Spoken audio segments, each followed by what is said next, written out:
The paper on the exam table made that thin, crinkly sound every time I shifted. You know the sound. That medical paper that somehow manages to be both disposable and judgmental. I was sitting under fluorescent lights, in a room that smelled clean but not comforting, waiting for the appointment to move along. Nothing dramatic had happened. No emergency, no one yelled, no monitor started beeping like a television hospital scene. The task got done. And still, when the door closed, I felt smaller than I had when I walked in. The fluorescent hum seemed louder, and the paper gown suddenly felt too thin. My body was still sitting there, but the room had already moved on without me. Moments like that can travel home with you when you live with chronic illness. Welcome to A Body Rebels, a chronic illness podcast. I'm Tate. A quick medical boundary before I start poking the bear, and by bear, I mean the entire healthcare system. This podcast is based on my personal experience. It is not medical advice. Please don't use anything I say to diagnose yourself, treat yourself, stop medication, start medication, change medication, adjust oxygen, change your diet, change treatment, or make medical decisions. For that, talk to your own doctor or another qualified medical professional. Because my body has been running a very poorly supervised science experiment for years. And yes, I choose to have an AI voice narrate these episodes. My own voice gets tired easily, and some days it sounds like an old screen door losing an argument with a humid afternoon. The writing, memories, feelings, perspective, and lived experience are mine. The AI voice helps keep the episode accessible, consistent, and easier to listen to, especially for anyone whose energy is limited too. Today I'm talking about how kindness in healthcare becomes part of care, especially when chronic illness keeps placing me in rooms where I'm already exposed, tired, and trying very hard to stay composed. Back in 2011, I wrote about an interaction with a nurse that bothered me. It wasn't a disaster. Nobody threw a tray. Nobody committed some grand act of cruelty. It was much smaller than that, which is probably why it was so easy for someone else to dismiss. The nurse came in, the task was handled. The words were probably fine on paper. But the tone in the room changed. I felt as if my body had become an item on a list someone wanted to cross off quickly. I wasn't a person sitting there with nerves, history, discomfort, and a very thin layer of dignity held together by a paper gown. I was the next step, the next measurement, the next thing to finish before moving on. After I wrote about it, someone named Sean left a comment. His point was blunt. Nurses are not paid to be nice. They're paid to provide professional care. If I wanted warmth, I should look somewhere else. I remember reading that and pausing. Not an angry pause, more like the pause you take when your brain has to set down its coffee and ask, wait, are we really saying this out loud? Part of me understood where that argument comes from. Healthcare workers are overloaded. The system asks too much from them, then acts surprised when everyone inside it starts running on fumes. Nurses, doctors, techs, front desk staff, assistants, and everyone else in that machinery are often expected to move quickly, stay accurate, manage fear, absorb frustration, and keep the day from falling apart. So yes, I understand why someone might say, just do the job. Take the vitals, ask the questions, follow the protocol, keep everyone moving. But here's where that falls short for patients living with ongoing illness. I want competence too, very much. I want the person near my body to know what they're doing. I want clean technique, accurate dosages, clear instructions, and a medical chart that does not treat my lungs like a casual suggestion. I am deeply fond of science. Science and I have had our tense moments, but overall, I'd like it to stay in the room. But competence and kindness are not rivals. That's where Sean lost me. His comment treated kindness like decoration, a little emotional garnish on the side of the real work. Nice, but not necessary. Pleasant, but not professional. I don't believe that. Kindness in healthcare doesn't mean fake cheer. I don't need anyone bouncing into the exam room like they just won a pharmaceutical gift basket. I don't need jazz hands. I don't need a nurse to act as if my appointment is the highlight of the calendar year. I'm chronically ill, not a visiting dignitary. I need steadiness, a normal tone, a little patience, a sentence that gives my nervous system a chance to unclench. Go ahead and have a seat feels different from sit there. I'm going to lift your sleeve now. feels different from grabbing my arm as if I'm a stubborn appliance. This part may be uncomfortable, feels different from silence, pressure, and surprise. The clinical task might be identical, but the experience inside my body is not. When you live with chronic illness, you spend a lot of time being handled. I don't mean that in a dramatic sense. I mean literally, arms offered, sleeves rolled, chest listened to, oxygen checked, blood drawn, scans ordered, questions asked, symptoms repeated, history reviewed. The body becomes public in these little scheduled ways. And every time, I have to bring myself with it. I bring the body, obviously. It insists on attending. But I also bring fear, memory, fatigue, and the private hope that this appointment will not become another story I have to recover from in the parking lot. I've lived with sarcoidosis for 20 years, and after enough appointments, the details start to blur.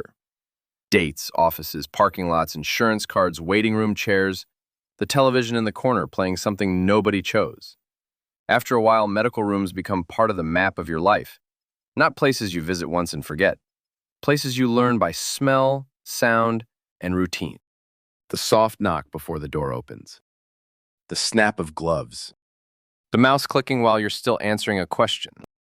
The printer coughing up paperwork like it has its own chronic condition. The wall clock moving with the confidence of an object that has never had to wait for test results. I don't remember every reading. I don't remember every follow-up instruction unless I wrote it down, and even then, my notes sometimes look like they were taken by a raccoon under deadline. But I remember how people made the room feel. I remember the nurse who spoke gently before touching my arm. I remember being rushed so hard I swallowed my question and carried it home. I can still picture the doctor who looked at me while I was talking, not just at the screen. I still recall the tech who explained the loud noise before the machine made it. And I remember the nurse who treated my fear as information, not inconvenience. A checklist can be completed while the patient disappears inside the process. The boxes can be checked, the vitals can be entered, the appointment can look successful from the outside, while I leave feeling like I took up too much air in a room built for efficiency. That feeling changes what happens next. It can change whether I mention the symptom that sounds vague but worries me. It can change whether I ask the follow-up question. It can change whether I trust the plan enough to follow it carefully, or whether I go home with instructions I heard only halfway because my body was busy bracing. And I know my experience is not the only version of this. Patients who already face bias in healthcare because of race, disability, weight, gender, age, language, income, or being dismissed too many times before, may walk into the room already braced for impact. A clipped tone can confirm a fear they were hoping not to have confirmed. That's why kindness is practical. It affects communication. It affects trust. It affects whether the patient can participate in their own care without feeling as if they're slowing down the assembly line. And I know healthcare workers are under pressure. I know people have bad days. I know fatigue can take the shine off anyone's tone. I've worked through fatigue myself. As a private chef, I've cooked for one family in their home on days when my lungs felt stingy and my energy was quietly packing a suitcase. I've stood at a counter, stirred a pot, adjusted the heat, wiped down the counter, and tried to keep dinner ordinary while my body turned every movement into a negotiation. I know what it means to do careful work while tired. I also know that the person receiving care, a meal, or any kind of help still feels the manner in which it arrives. Being tired doesn't make kindness irrelevant. It may make kindness smaller. It may mean taking one breath before speaking. It may mean explaining the next step in plain language. It may mean giving a warning before touching someone.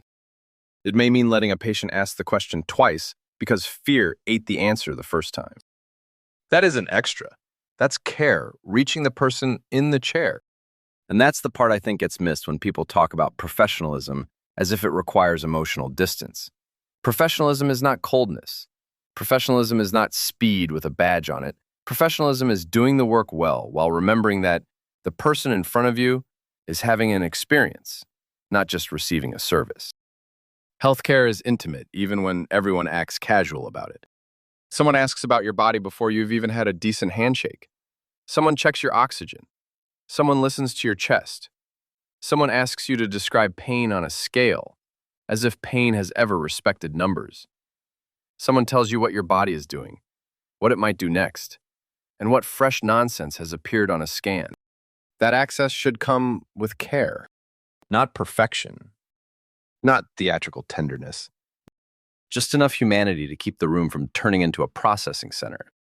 I've had appointments where a small kindness changed the whole rhythm. A nurse warmed her hands before touching me.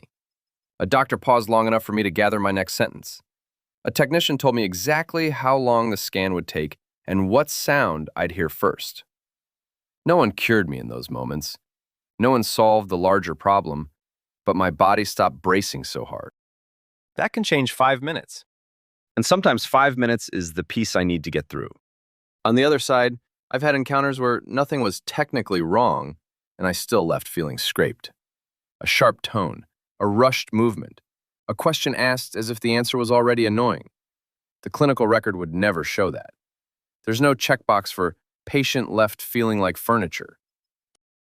But I knew. My shoulders knew. My breathing knew.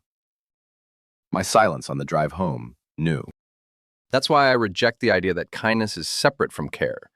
For patients, the delivery is part of the treatment experience. Clear information delivered with impatience can shut me down. Clear information delivered with steadiness can help me absorb it. A patient who feels safe enough to ask a second question may leave with better instructions, fewer mistakes, and less fear. And no, patients shouldn't have to earn basic warmth by being charming, easy, quiet, grateful, or conveniently uncomplicated. Illness already trains people to shrink in small ways. Apologize for symptoms. Speak faster. Ask less. Thank people for doing their job. Try not to seem difficult. Try not to seem dramatic. Try not to become a problem in the room where you came for help. I've done that. I've edited myself while sitting on exam paper. I've made my fear sound smaller so it wouldn't annoy anyone. I've laughed politely when I didn't feel like laughing. I've said, "No, that's okay," when it wasn't okay, because I could feel the appointment running out of patience. And then I've gone home and thought of the question I should have asked. That is why warmth counts. It doesn't have to be large. It doesn't have to be inspirational. A calm tone can be enough. A warning before touch can be enough. A little space for the patient to finish a sentence can be enough. Care is not only what gets done to the body, it's also how the person inside the body is treated while it's happening. And yes, I still think about Sean's comment. Not because I want to spend my limited oxygen debating strangers with the emotional range of unsalted oatmeal. I think about it because it named an idea I refuse to accept. The idea that healthcare can keep the procedure, remove the humanity, and still call itself whole.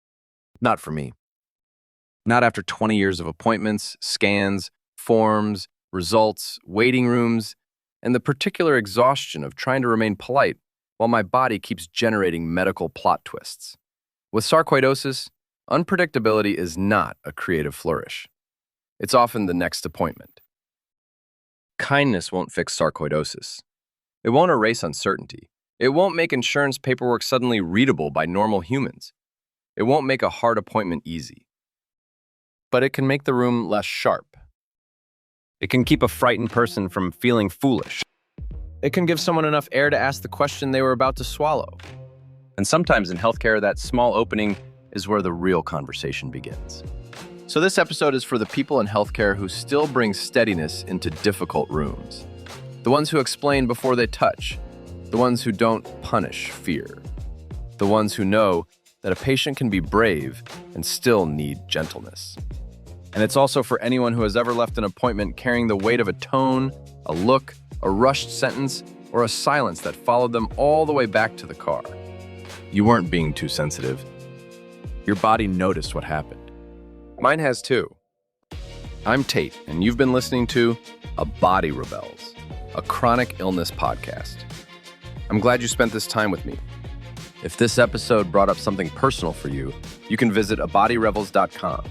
You can leave a review, send me a message, or leave a voicemail for the show. I do read what comes in, but I'm not able to respond to solicitations, sales offers, guest pitches, or promotional outreach. My inbox has boundaries now.